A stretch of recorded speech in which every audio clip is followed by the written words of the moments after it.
Halo, selamat pagi saudara, kembali berjumpa di Kompas Bisnis Sapa Indonesia Pagi. Saya Paskali Siswari. Kenya jadi negara pertama yang dikunjungi Presiden Joko Widodo dalam lawatannya di benua Afrika. Selain lawatan ke 4 negara, Presiden juga dipastikan akan hadir sebagai tamu undangan di KTT BRICS. Pertemuan bilateral dengan Presiden Kenya, William Ruto, di Nairobi digelar Senin waktu Afrika. Kedekatan Indonesia dan Kenya sudah terjadi sejak Konferensi Asia Afrika di tahun 1955 dan Gerakan Non-Blok di tahun 1961. Kedua pemimpin negara menyaksikan beberapa penandatanganan kerjasama antara kedua negara. Kerjasama dengan Kenya diharapkan bisa jadi pintu masuk Indonesia ke Sub-Sahara Afrika. Perdagangan yang mencapai 507 juta US dollar di tahun 2022 dan perlu diperluas dengan penjajakan berbagai peluang-peluang lainnya. Indonesia dapat menjadi pintu masuk ke Kenya, ke ASEAN, dan Kenya dapat menjadi pintu masuk Indonesia ke Sub-Sahara Afrika. Untuk itu saya mendorong pembentukan Preferential Trade Agreement sesegera mungkin. Yang kedua, Indonesia ingin meningkatkan investasi di Kenya, terutama di sektor energi. Untuk itu, saya minta dukungan agar investasi Pertamina dengan Geothermal Development Company senilai 1,5 miliar US dollar dan dengan Guma Group dapat segera terrealisasi dan diperluas di bidang energi baru terbarukan serta perlunya dibentuk bilateral investment treaty antara kedua negara. Apakah perburuan investasi hingga Afrika dan hadirnya Presiden di KTT BRICS akan menguntungkan Indonesia? Pagi ini Kompas Bisnis sudah bergabung dengan Aryawan Gunadi, pakar hukum bisnis dan perdagangan internasional, sekaligus guru besar tetap Universitas Tarumanagara. Selamat pagi, Prof. Selamat pagi Ibu Pascal dan pemirsa Kompas TV, selamat pagi semuanya. Selamat pagi, kita mau bicara ini Pak Aryawan. Tadi kan sudah ada beritanya Presiden kunjungan ke Afrika termasuk dia akan datang ke KTT BRICS. Meskipun sebagai tamu undangan, tapi apakah ini akan memberikan presiden yang buruk terhadap hubungan Indonesia dan Amerika mengingat BRICS ini sepertinya sedikit menjadi lawan begitu dari Amerika Serikat saat ini karena berisi negara-negara yang cukup besar. Baik Ibu Pascal dan pemirsa Kompas TV. Jadi kalau dilihat ini kan BRICS ini kan keanggotaannya ada Brasil, ada Rusia, ada India, China, dan South Africa. Jadi kalau dilihat memang sekilas dengan Presiden Jokowi mengikuti BRICS dan sekarang posisi di Afrika, ada kecenderungan Indonesia ingin menjadi leader lah di negara berkembang. Sehingga kita melihat dengan Indonesia ikut serta dalam KTT di BRICS di hari Kamis kalau nggak salah. Bukan berarti kita kecenderungannya kita memihak salah satu blok. Karena kita tahu ada China dan Rusia dengan BRICS-nya. Dan ada G7 nih Ibu Pascal dan pemirsa Kompas TV dengan Amerika Serikat, Kanada, dan China dan Rusia dan beberapa negara lainnya. Nah kalau dilihat dari dua negara itu, Indonesia tetap mengedepankan sisi politik luar negeri kita ya untuk bebas dan aktif. Kita tidak memihak blok baik di blok timur ataupun di blok barat, tetapi Indonesia bisa memainkan roles-nya. Karena dengan adanya Indonesia sebagai presidensi G20 dan Indonesia di tahun ini sebagai chairman atau ketua ASEAN, Indonesia bisa memanfaatkan momentum yang luar biasa. Jadi hubungan dengan AS seharusnya tidak akan terganggu. Dan Indonesia bisa menjaga balancing position-nya, yaitu tidak ke blok barat, tidak ke blok timur, tetapi Indonesia keep a good relation dengan beberapa negara yang lainnya. Dan Indonesia bisa dapat banyak keuntungan di situ, yaitu misalnya bisa saja kita bisa meminta yang namanya debt forgiveness, penghapusan hutang dari China, bisa juga kita meminta alternatif pembiayaan dengan bunga terjangkau dan yang lain-lainnya. Dan kita bisa banyak memanfaatkan momentum. Dan kalau kita lihat kan di Kenya kemarin Indonesia sudah tanda tangan 4 MOU. Dan kita bisa manfaatkan Bos Pascal banyak kelebihan-kelebihan yang Indonesia bisa dapatkan. Begitu Bu Pascal. Oke, jadi tetap pada ini ya, mendayung Ya, di antara dua pulau gitu ini, betul, pertemanan betul, dengan KTT BRICS ini. Tapi tadi betul.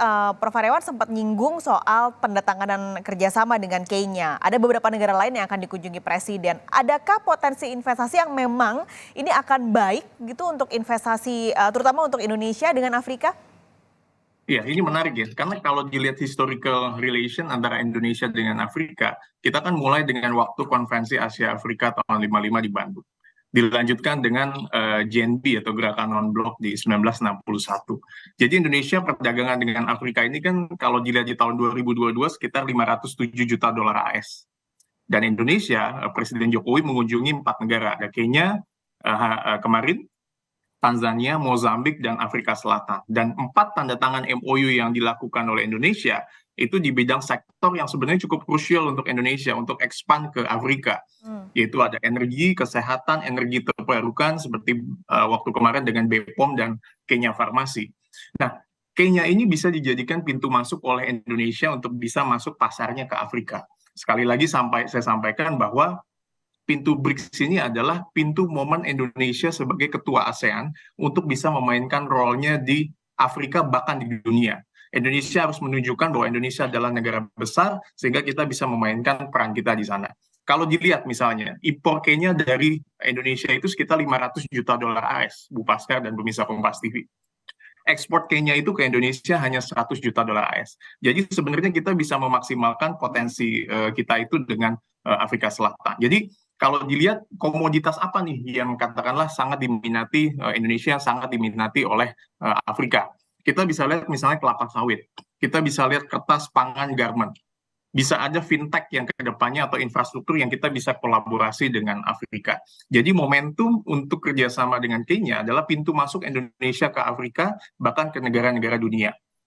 Jadi yang tadi seperti pertanyaan di yang pertama seperti Ibu Pasca bilang, kita tidak memihak blok kanan ataupun blok timur, tetapi historical Indonesia dan Afrika sejak KAA dan JNB ini bisa menjadi pintu masuk yang sangat baik dengan potensial perdagangan 507 juta dolar AS yang begitu sangat besar.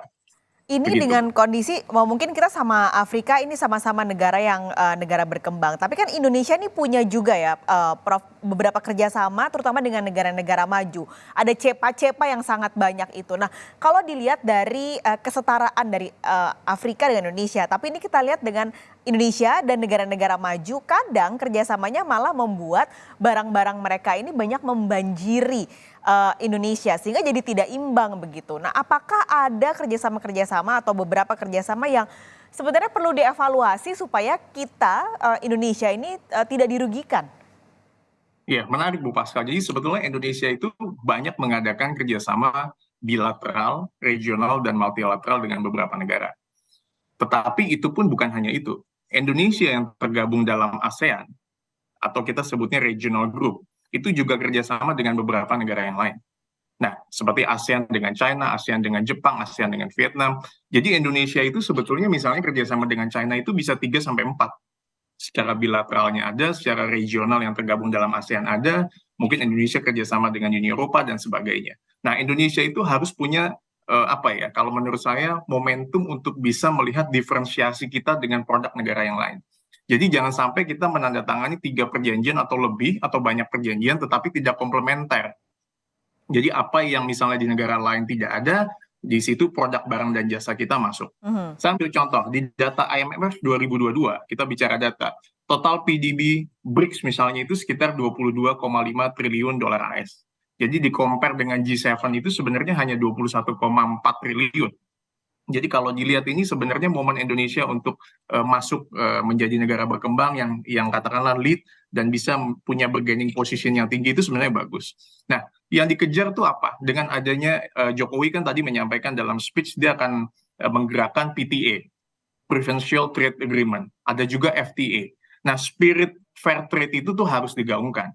Jadi spirit fair trade itu adalah yang kita cari adalah perdagangan yang adil. Yang adil buat siapa? Buat bukan hanya negara maju menekan negara berkembang, tetapi Indonesia bisa menjadi leader untuk mengawal negara-negara berkembang ini untuk bisa punya balancing position dengan negara maju yang sama. Sehingga kita mencapai satu titik equilibrium. Karena kalau dilihat kan negara berkembang itu selalu terkadang menjadi pasar yang bagus buat negara-negara maju. Nah, sekarang kita bisa dengan adanya balancing position, ya kan kita juga bisa mereview perjanjian yang ada. Saya ambil contoh, ketika Brasil dan Turki sebelum dia menandatangani perjanjian perdagangan seperti yang tadi Ibu Pascal bilang, ada review sekitar 3-4 bulan untuk melihat apa nih benefit yang bisa negara-negara itu ikut sebelum menandatangani perjanjian. Indonesia pun juga saya lihat ada ketegasannya, misalnya kayak Trans-Pacific Partnership, perjanjian antara waktu itu Amerika Serikat, Obama datang ke Indonesia untuk menawarkan satu konsep kerjasama dengan katakanlah Indonesia. Indonesia waktu itu menolak loh, menolak dan Indonesia waktu itu tidak ikut. Dan rata-rata yang sebagian besar sebelumnya itu adalah ikut. Nah, itu salah satu keberanian Indonesia.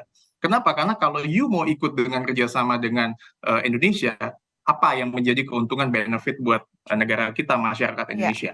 Apakah dia membuka pabriknya di Indonesia? Apakah dia membuka pasarnya untuk Indonesia untuk bisa masuk ke negara lain? Sehingga harus ada balancing position. Dan dengan kunjungan Pak Presiden Jokowi ke Afrika, ke BRICS, hari ini dia juga mungkin ada ke Tanzania, besok ke Mozambik. Harusnya ini pintu masuk yang besar. Jadi momennya itu adalah poinnya bukan, kalau yang dibicarakan banyak orang kan apakah Indonesia jadi anggota BRICS atau bukan anggota BRICS. Bukan. Kalau saya lihat adalah perkuat kerjasama bilateral seperti yang sudah dilakukan. One to one aja, Indonesia dengan Kenya, Indonesia dengan Tanzania, sehingga begitu kita masuk ke dalam KTT BRICS, Indonesia sudah punya bilateral agreement dengan beberapa negara. Oke, Begitu, Prof, Bu. ini menarik untuk kalau kita membahas soal balancing position tadi. Kalau di ASEAN yang sekarang juga bertepatan kita lagi jadi ketua ASEAN, ini Yes. ada yang negara yang lebih maju. Kita contohkan Malaysia, Singapura misalnya. Tapi ada juga mungkin negara-negara yang kita bisa kerjasama dengan posisi yang sama. Kalau dengan keketuaan ASEAN saat ini, keketuaan yang sedang dipegang Indonesia, bisakah Indonesia mengambil keuntungan di keketuaan ASEAN ini, terutama di sektor investasi? Iya, memang Indonesia posisinya sebagai ketua ASEAN yang sering disampaikan itu adalah waktu presidensi G20 memang gaungnya itu cukup besar. Harusnya Indonesia sebagai ketua ASEAN ini gaungnya tidak kalah dengan presidensi G20. Ya. Karena momentum ini harus diambil oleh pemerintah Indonesia khususnya oleh Presiden Jokowi. Kalau dilihat potensi Asia Tenggara itu besar nggak? Sangat besar, Bu Pascal. Di tahun 2023 pertumbuhan produk domestik bruto di kawasan kita itu makin lebih baik dibandingkan dengan waktu ketika pandemi. Kita bisa lihat misalnya peluang bisnis dan pasar misalnya di bidang digital, ekonomi digital, kesehatan swasta, lalu juga kendaraan listrik, pasar karbon, energi, ya kan, dan ini bisa ada peningkatan dibanding dengan yang 2010. Data yang saya dapat sekitar tahun 2021 melonjak sekitar 47 miliar dolar AS di perdagangan di sektor Asia Tenggara, di compare dengan 2010 yang hanya 23 miliar dolar AS. Jadi kalau dilihat memang Indonesia sebagai ketua ASEAN itu perlu lead, kita harus mengevaluasi free trade agreement, preferential trade agreement, baik regional group dengan negara ataupun grup dengan grup yang menguntungkan tentu posisinya negara kita yaitu bangsa Indonesia. Mhm. Dan Indonesia sebagai ketua ASEAN tadi yang disampaikan, bisa nggak Indonesia mengambil poin? Bisa. Indonesia harus melihat, mereview semua agreement yang ditandatangani oleh ASEAN. Ya kan, karena Indonesia chairman of ASEAN, mengkampanye itu dan kita perlu optimalisasi karena kita sudah signing agreement, kita nggak bisa sekedar hanya keluar dari perjanjian dagang. Yang Indonesia bisa lakukan adalah kita optimize perjanjian-perjanjian itu sehingga punya benefit buat sektor-sektor yang ada di Indonesia, sehingga masyarakat itu punya benefit yang luar biasa. Perdagangan itu yang tadi saya bilang sekitar perdagangan itu sudah misalnya ya energi lalu digital, kesehatan digital. Perdagangan itu yang di tahun 2022 menjadi 330 miliar dolar AS.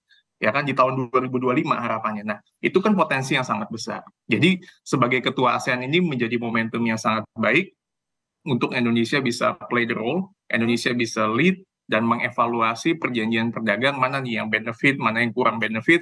Jadi kita tidak hanya dalam tekanan menandatangani aja, tetapi kita bisa mengoptimize dokumen-dokumen yang kita sudah tanda tangani dengan negara-negara lain. Begitu Bu Pascal. Oke. Terima kasih banyak Aryawan Gunandi, Guru Besar Tetap Universitas Tarumanegara sudah membagikan pandangan untuk perdagangan internasional terutama kunjungan Presiden ke Afrika. Terima kasih Prof, sampai ketemu lagi, sehat selalu. Terima kasih Bu Pascal dan pemirsa Kompastv.